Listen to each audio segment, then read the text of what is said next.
海玲刚把手机贴到耳边，就听到周红林在电话里骂着她：你平时是怎么教杨洋的？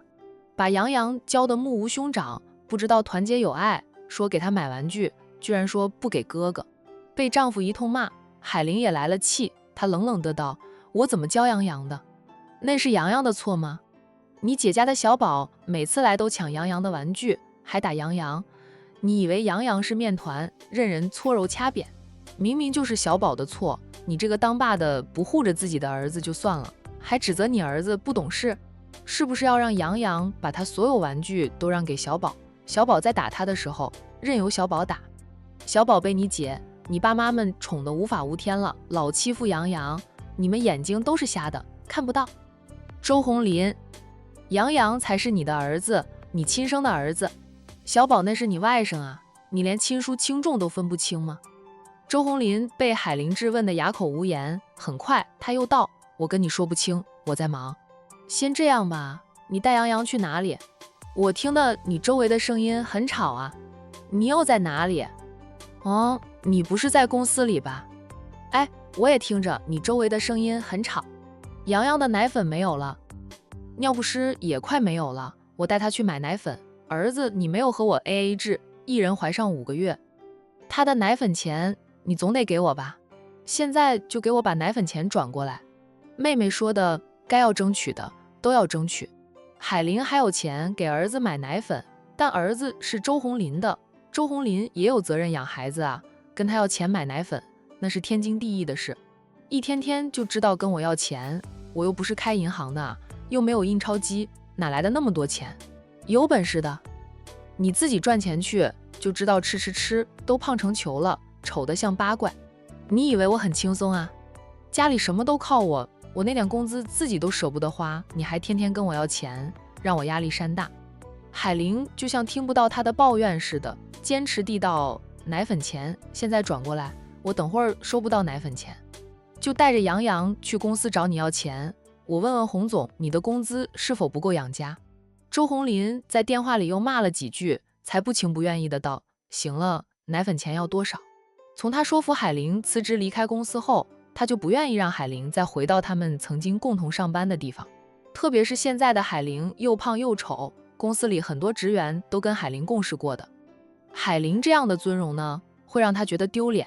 当然，他还怕海玲去了公司听到一些风言风语的。他还没有做好离婚的准备呢。暂时还不能让海玲知道他和叶佳妮的事。我一次性买7罐，送2罐，一次要2400。周红林念叨着，怎么那么贵？你给杨洋吃的是什么奶粉？进口的吗？国产的、进口的好奶粉更贵呢。我给你转1200 AA 制，儿子你也有份的。再多我是没有了这个月的工资，交了房贷、车贷我一次性结清了，打算换辆好一点的车，得存点钱当车的首付。他现在大小都是个经理了，公司里很多职位不如他的管理员开的车都比他好。周红林便想换一辆贵一点的好车，那样带着叶佳妮出门，他坐的也舒服点。他说坐过一次奔驰的 SUV 比坐他的小轿车舒服多了。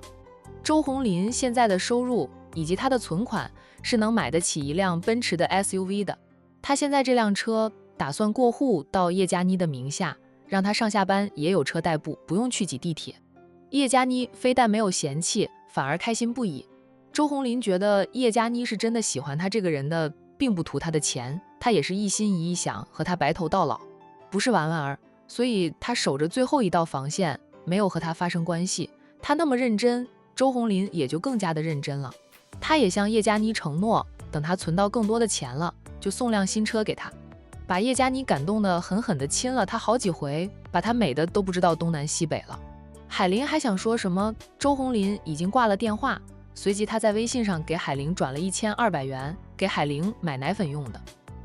虽然没有要到2400，只给了1200，海玲还是立即就收下了周红林转过来的1200。怎么了？是你太太吗？在周红林接听电话的时候，叶佳妮很识趣地走开。见到周红林挂了电话后，叶佳妮才端着2杯红酒走过来。今晚的叶佳妮打扮得像个富家千金，一身名牌晚礼服，本来就年轻漂亮的她，在名牌的衬托下更显漂亮，那身材又火辣，然后从她跟着周鸿林出现在酒会上，就引来了无数男人的侧目。叶嘉妮内心嘚瑟得很，她对自己的容貌及身材是很满意的。周鸿林舍得花钱在她身上，把她打扮得漂漂亮亮的，不仅给她买了漂亮的晚礼服，还买了一条金项链、一对吊坠耳环、2只金手镯给她带着出席今晚的酒会。叶嘉妮觉得自己虽不如那些千金小姐，却也不差的。是她要钱的，天天就知道要钱，好像我开银行一样。周鸿林给妻子转了1200元后，还唠唠叨叨的，极为不满，觉得海玲不该向他要奶粉钱。叶嘉妮把一杯红酒递给周鸿林，说道：“你们不是 AA 制吗？现在你又不回家吃饭，他还好意思向你要钱？要钱做什么？周鸿林的钱以后都是属于他的。”叶嘉妮可不希望周鸿林的钱花在海玲身上。杨洋没有奶粉了，他向我要钱买奶粉，都不知道吃什么奶粉那么贵，买一次就要2400。当初叫他不要太快断奶，让杨洋吃母乳，到上幼儿园再断奶，那样多省钱呀。他不肯在杨洋满周岁后就断了母乳，让杨洋吃奶粉，还得额外添一笔奶粉钱。2400，我给他转了1200，符合 AA 制，我倒是不会吃亏。怎么说，杨洋都是我的儿子。哦，周鸿林对儿子还是有感情的，他就是单纯的不喜欢妻子了。一个男人不爱一个女人了，他身上所有的优点都会成为缺点。周鸿林看海玲便是如此，现在的海玲在他眼里那是一文不值的。叶嘉妮说道：“孩子是你们夫妻俩的，本来就该是一人一半，你没有错。”周鸿林当然不会觉得自己有错，他喝了一口酒，说道：“管城大酒店不愧是最高级的酒店，这里面的红酒都比我们平时喝的要高级。”叶嘉妮笑道：“也不想想这是什么场合。可惜的是，今晚来的都是小公司的老总或者和我们一样的职场精英，像商总、战总那样的大总裁一个都不来。他挺想再看看战总那样的风云人物的。上次偶遇到了，但他没有看到战总的真面目，不知道战总是否像传言中那般既高贵冷冽又俊美非凡。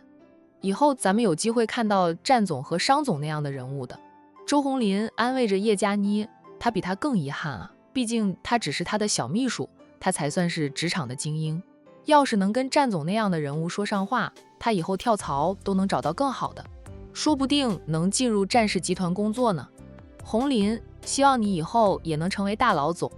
叶嘉妮幻想着周鸿林自己单干，开大公司当大老板，他挤掉海玲，成为周鸿林的太太，就是大公司的总裁夫人了。周鸿林笑了笑，说道：“等我积攒到的人脉够多了，本钱也够了，我就自己单干。”两个人说说笑笑一番，便去跟那些认识的人打招呼，谈着生意上的事情。叶嘉妮一直陪在周鸿林的身边，周鸿林和别人谈生意的时候，他也能插得上话。他想，如果今晚来的人是海玲，以海玲现在那尊容，肯定会遭到别人的嫌弃，也会带累周鸿林的名声，让周鸿林被别人耻笑有个又胖又丑的老婆。况且海玲与社会脱节了，早就跟不上时代。就算让海玲陪着周鸿林前来参加酒会，对于生意上的事儿，海玲也插不上嘴。别看海玲离开职场才3年多，时代是飞速发展的，3年多就足够改变很多人和事。森总，那位年轻人是什么来头啊？我看大家都对他客客气气的哈。周鸿林问着，与威浩公司有合作的一位老总，被他看着的那位年轻人不是别人，正是张念生。森总看向在人群中游走、得心应手的张念生，笑道：“周总是第一次参加这样的酒会啊，不认识他也很正常，他大概是今晚所有来宾中身份最高贵的主了。”张氏集团的接班人张念生，不过他现在还没有接管张氏集团，在磨练中。但他是张总的儿子，张家的大少爷，很多人都知道这个他的身份，自是捧着他。这等于是提前和张氏集团接班人打好交系啊。森总解释的道：“张氏集团在咱们管城是比不上战氏和商氏集团，却也比我们这些人的公司要强大10倍。张家是名副其实的豪门。张念生平时参加的都是上流社会的宴会，今晚会出现在这里，估计是张总安排的吧。毕竟他现在还是个商界新人，需要磨练，需要结交朋友，咱们都是混职场的，在职场当中算得上精英。张少爷要是与我们熟识了，知道我们的能力如何，以后他上位当了张氏的当家人，说不定就会花重金把我们挖过去呢。一朝天子一朝臣，每间公司的老板换了人后，高层人员也会跟着变动，新的老板肯定要培养他自己的心腹的。听了孙总的解释，周红林对张念生好感顿生。他笑问孙总：“孙总是不是和张少爷熟识啊？能否为我牵下线？”张氏集团旗下有分公司经营的也是电子产品，与我们公司多的是合作机会，就是差人牵线。威浩电子公司与孙总就职的那家公司也是有合作关系的，否则两个人也不会相识。孙总笑了笑，说道：“我看张少爷被奉承的快要不耐烦了，很快就会过来找个地方坐的。等他过来了，我再帮你们牵线，介绍你给张少爷认识。”闻言，周红林笑逐颜开，对孙总感激不尽，举杯同孙总说道：“孙总，我敬你啊。”孙总与周红林碰了一下杯，然后喝了2口酒后，看了2眼叶佳妮，眼神带了点暧昧，对周红林说道：“叶秘书今晚真漂亮，周总，你是个有艳福的人，年纪轻轻便爬上了高位，领着高薪，还有个俏佳人陪伴在身侧，周总真的让人羡慕嫉妒恨呀。像周红林这种和秘书有一腿的人并不少，大家都是心照不宣的。他们这些人要应酬时，除非太太很有本事，夫妻感情又极深的，才会带着太太出门应酬，否则一般都是带着秘书或者情人。这便是战印和商无痕这种真正的豪门少爷不会参加这种酒会的原因。他们那个圈子，但凡举办宴会，出席的都是有身份有地位的人，身边的女伴都是自己的太太。阔太太们那个圈子不是正式，很难混进去的，那些小三上位的，哪怕被扶正，那些阔太太们始终不愿意与小三上位的人来往。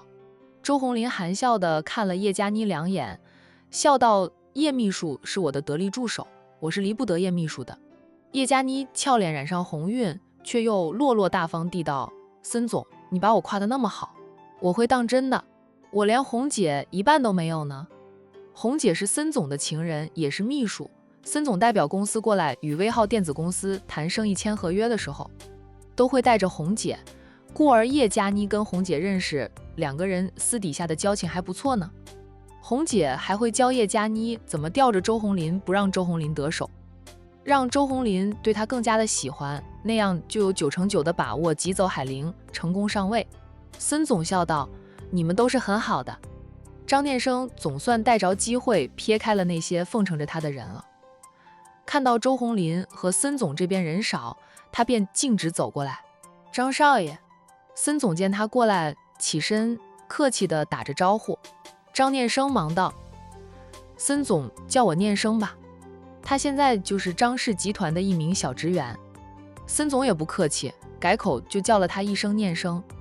在周红林站起来的时候，他便把周红林介绍给张念生认识。“张少爷你好啊。”周红林伸出右手与张念生握手，张念生一边与他握手，一边说道：“周总的名字我似乎听过。”他觉得周红林这个名字有点耳熟。周红林颇有点受宠若惊的：“张少爷听过我的名字，想不到他在职场当中那么有名气了，连不曾谋面的张家少爷都听过他的名字。”张念生笑道：“是觉得耳熟，我应该是听人说过周总的名字，就是不曾见过周总本人，今晚算是见到了。”周红林忙拿出自己的名片递给张念生，笑道：“张少爷，相识便是缘，这是我的名片，以后还请张少爷多多关照。”张念生接过了周红林的名片，看过后便收了起来。他扫了一眼一直满脸笑容的叶佳妮，虽觉得此女是个尤物，他也只是看一眼便收回了视线。在张念生的眼里，最好的女人便是他的海彤姐，除了海彤姐，其他人呢，他都是看不上的。几个人请着张念生坐下，大家边喝着酒边谈着生意上的事，相谈甚欢。海玲买了孩子的奶粉以及尿不湿后，从母婴店出来，把奶粉放在儿童手推车上，那尿不湿有好几包就不好放了。店员说买5包送1包，他就买了5包，加上送的1包，一共是6包。儿童手推车又不是货物车，哪能放那么多包的尿不湿？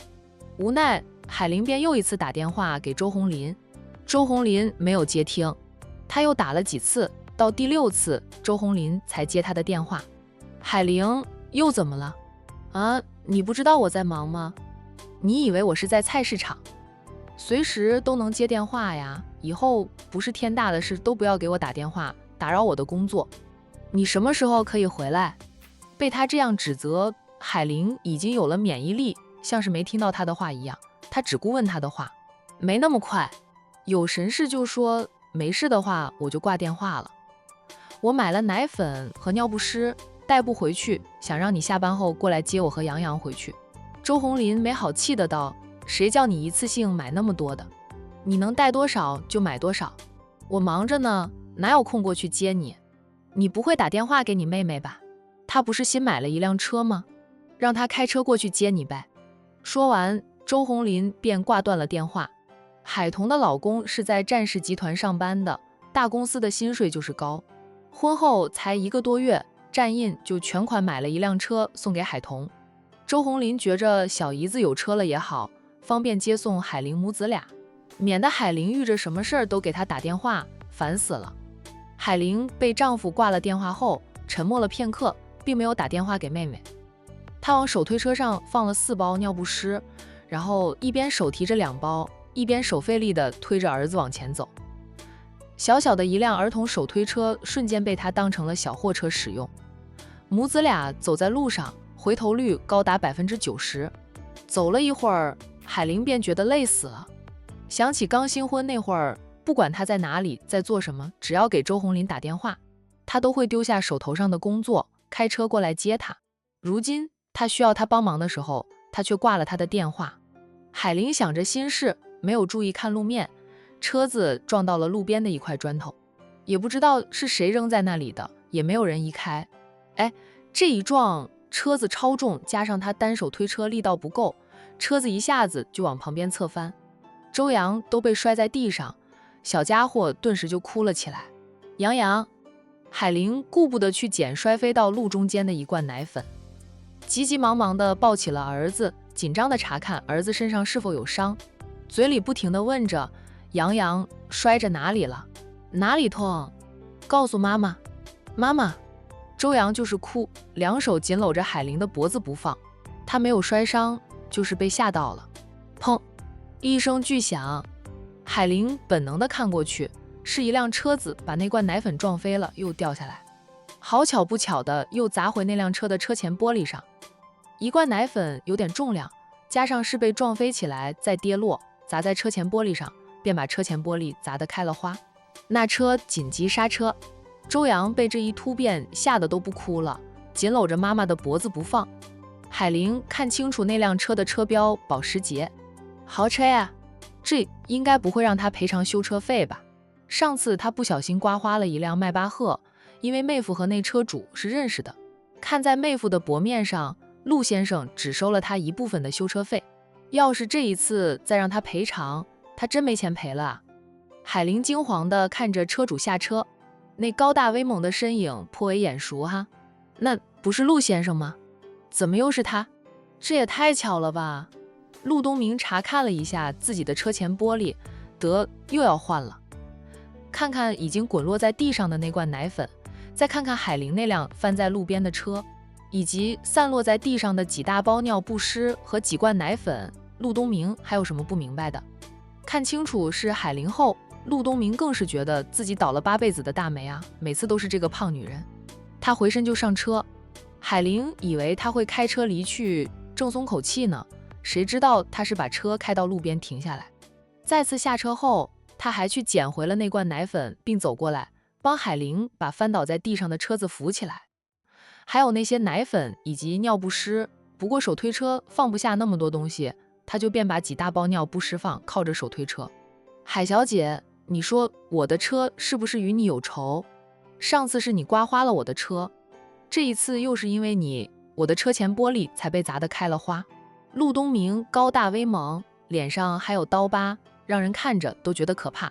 海玲心虚也怕，她搂紧儿子，结结巴巴地道：陆先生，这真是个意外，我不是有心的。陆东明瞪着他，他更慌了。陆先生，这真的怪不了我呀，你开车也开得太快了，没有看到路面有东西吗？陆东明好笑的道，你的意思是怪我眼瞎了？海玲不说话。那么多车辆开过，别人都没有撞飞那罐奶粉，唯独陆东明撞到了，不是他开得快是什么？他车速快，就算看到了奶粉罐，大概是想刹车或者避让都来不及了吧。总之，海玲就是尽量为自己开脱吧。陆东明看着不说话的海玲，知道好友娶了海童后，而这个胖女人是好友的大姨姐，陆东明不打算让海玲出维修费了。这一次也不是他有意的，他也有责任，车速太快啊。海玲被他看着，内心很紧张，他搂紧儿子，正想开口，陆东明就先开口了。他问他，你买这么多东西，就不知道叫你老公过来帮忙拿一点，或者不要买那么多，离家远了点儿，我就想着都拿回去的。打电话给我老公，他说他在忙，没空过来接我，我只能自己把东西拿回去，是刚刚没有看到有块砖头撞在砖头上，翻了车，那罐奶粉滚出去了，没想到会被陆先生撞到。海玲小声解释着，我孩子在哭，我是肯定先抱起孩子的，就没来得及去捡滚落在地上的东西。陆先生，这一次我真的不是故意的。默了默后，他说道，你真要我赔偿维修费的话，能不能只让我赔一半？因是我无心之失，陆先生车速也太快，才会发生这样的事，陆先生自己是有责任的。陆东明在心里腹诽着，上次还是战印打电话跟他说，他看在战印的份上才要了他9000块的维修费，实际上他自己出的钱比海玲多。那会儿战印没有说他娶了海童，要是说了，他大概是不会让海玲赔钱的。陆东明伸手就把那些尿不湿拿了起来，海玲不解地看着他，看到他把所有尿不湿都放上了车，又走回来推着儿童手推车，并对他说道，上车吧，我送你们母子俩回去。这个胖女人的丈夫对她大概不怎么样吧，妻子打电话求助了，都不过来帮忙，工作是重要得过妻儿子女吗？换成是他的话，妻子向他求助，他肯定是第一时间赶过来帮忙。不过看着海玲这副尊容，陆东明猜测对方的丈夫对她大概是有点嫌弃吧，太胖了点儿。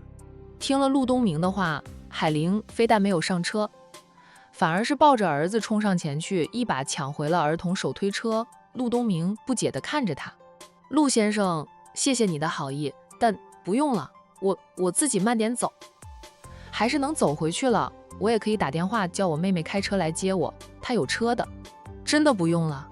陆东明又不傻，一开始没有看明白，现在明白过来，他这是防着他把他卖了呢。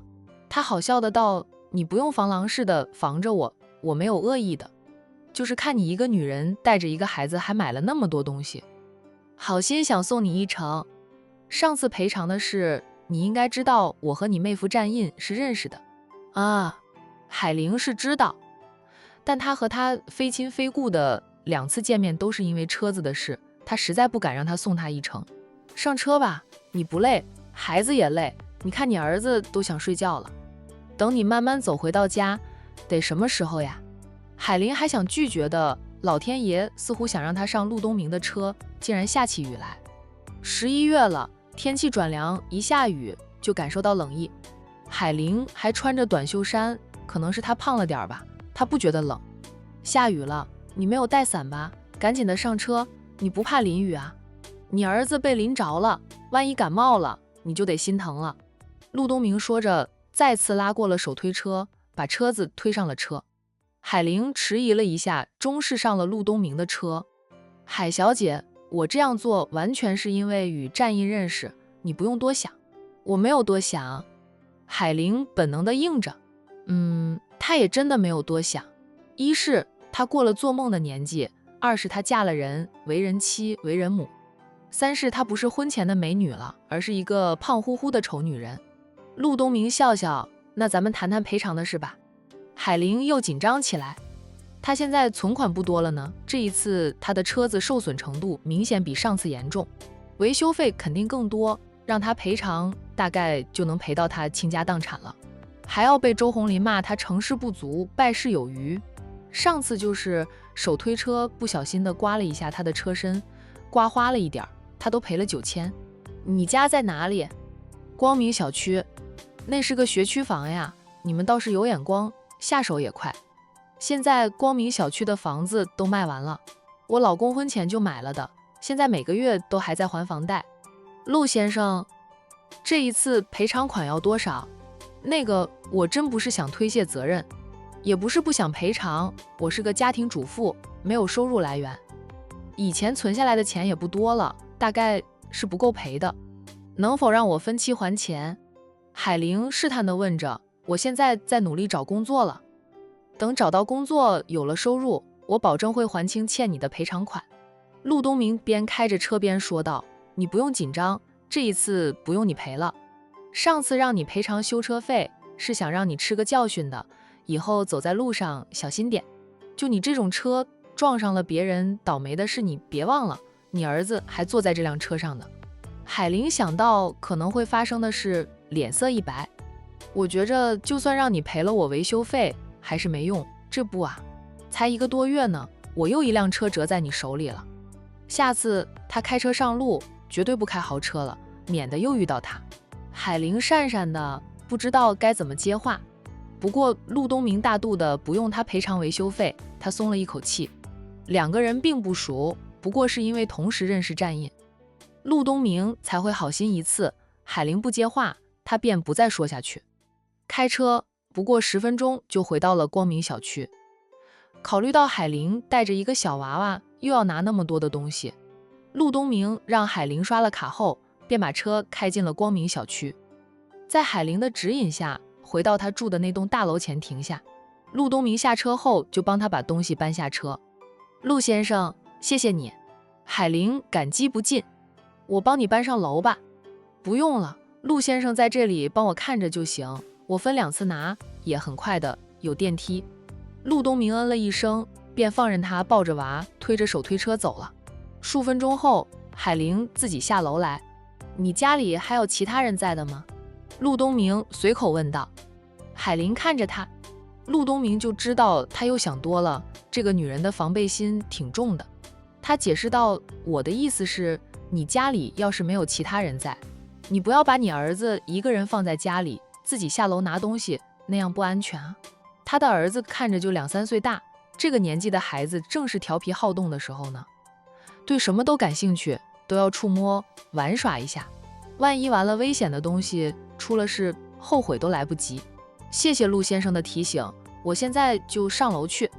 海玲提起那几包尿不湿，谢过了陆东明，就匆匆忙忙地上楼去，心里觉得陆东明虽说高大威猛，脸上还有可怕的一条疤，看上去不像个好人，却是个细心体贴的人，真的是人不可貌相呀。陆东明等海玲走后呢，便回到车上，开着车走了。在路上，他打电话给战印，等战印接电话后，他说：战印，我的车子就是跟你大姨姐有仇的，你知道吗？因为他的原因，我的保时捷车前玻璃都破裂了。怎么回事？你撞上他，还是他又撞上你？涉及到大姨姐，战印还是带着一分关心的。大姨姐对他一向不错。那倒没有。陆东明把事情的起因、经过、结果都告诉了好友。说完后，他说：战印，你说我的车是不是与你大姨姐有仇？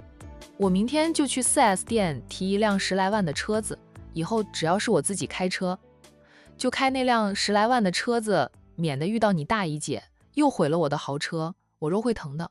已经2次了吧？第一次还好，就是擦花了一点，不严重，维修费也花不了多少钱。这一次比第一次严重呀，谁知道下一次会不会更严重？他一时间也不知道该怎么说。太凑巧，每次都是他的大姨姐，要不是大姨姐以为人妻为人母，战印都得打去陆东明和海玲有缘了。看在你的份上，我没有让他赔偿维修费。维修费多少？你告诉我，我替他赔给你。战印大方地道，不用了，我又不缺那点钱，我就是吐槽一下吧。对了，战印，你那位大姨姐的夫妻关系是不是不太好呀？她买了那么多东西，打电话给她丈夫，让她丈夫来接她，她老公都拒绝。正常的男人就算自己来不了，也会叫妻子打车回家呀。想到海玲没有收入，可能她丈夫叫她打车，她也舍不得吧。陆东明便觉得自己想的有点多了。战印声音冷了几分，说道：如果我没有看错，没有猜错的话，她老公现在在管城大酒店参加酒会吧？她身边必定带着一位年轻漂亮、身材火辣的女子。陆东明，怪不得了，原来她老公出轨。出不出轨现在还没有定论，我让苏南去调查了。真出轨了，也让苏南搜集他出轨的证据。苏南还没有把调查结果给我呢。海童最在乎的亲人便是姐姐了。战毅想着，她现在是海童的丈夫，知道大姨姐遭到背叛，总要帮一帮的。他也看不惯周红林。你还挺关心你老婆娘家人的吗？既然如此，你什么时候带你老婆出来跟咱们见见面？陆东明挺想知道海童有多么的出色，能让战奶奶相中，并唠叨了3个月，最后唠叨的好友不得不娶了海童为妻，替奶奶报恩。战奶奶看似是老顽童，做事不靠谱似的，其实她老人家心里清得很，看人的眼光也毒辣。能被战奶奶看中，必定有让她老人家欣赏的地方。战印默了默后说道：有什么好见的？不就是2只眼睛，一个鼻子，一个嘴巴？哈哈。陆东明哈哈的笑，知道好友是不打算让他们见一见海童的了。苏南或许早就见过，甚至对海童很了解，因为苏南八卦心强烈，加上又有信息网，海童的祖宗18代都能挖出来。陆东明没有再在这个话题继续下去，知道好友在忙，很快便挂了电话。时间过得很快啊，眨眼便又是深夜了。战印坐在劳斯莱斯里面，还揉了揉眉心，他感觉有点累，可能是这几天他真的是魔怔了吧。一天干2天甚至3天的活，能不累吗？大少爷还是回豪庭别墅吗？司机问了句。战印往后靠着车椅背，闭着眼睛，没有马上回答司机的问话。过了2分钟后，他才低沉的道：送我回明苑花园。好。阿七听到大少爷的话，整个人的神经都松了。大少爷总算回到大少奶奶的身边了，他们的日子也能好过。虽说大少爷不会对他们这些保镖怎么样，但大少爷这几天的这个心情明显不好。保镖团也跟着变得精神高度紧张，生怕有一点差错就遭到大少爷的驱逐。战印不是从公司回来的，他是去应酬，回家的路程就远了点，在路上花了20分钟才回到明苑花园。战印开门进屋时，屋里一片漆黑。海童还没有回来吗？他开着灯后看了看时间，11点，那丫头快回来了，还好他上楼上的快，否则被他看到他是从劳斯莱斯下来的，就穿帮了。也就2、3天晚上没有回来，战印竟然有一种自己离开了很久的感觉。冷战、分居、互删好友，似乎也是好久前的事，事实上才2、3天而已。要不是奶奶给他找了台阶，夫妻俩的冷战还要继续。茶几上放着一只招财猫以及一条龙，那是海童答应送给他的工艺品。战印走过去拿起了那只招财猫，他的手是真的巧，不管编织什么都很像。门响了，战印本能又快速地把招财猫放回茶几上，想装着刚从房里出来的样子，但他身上还穿着西装。而且海童已经开门进来，他便放弃了妆。夫妻俩四目相对，海童先说话：战先生，你也是刚回来？刚到家。战印淡定地拿起了那条编织的金龙，你什么时候做好的？你没有回家的那个晚上就拿回来了。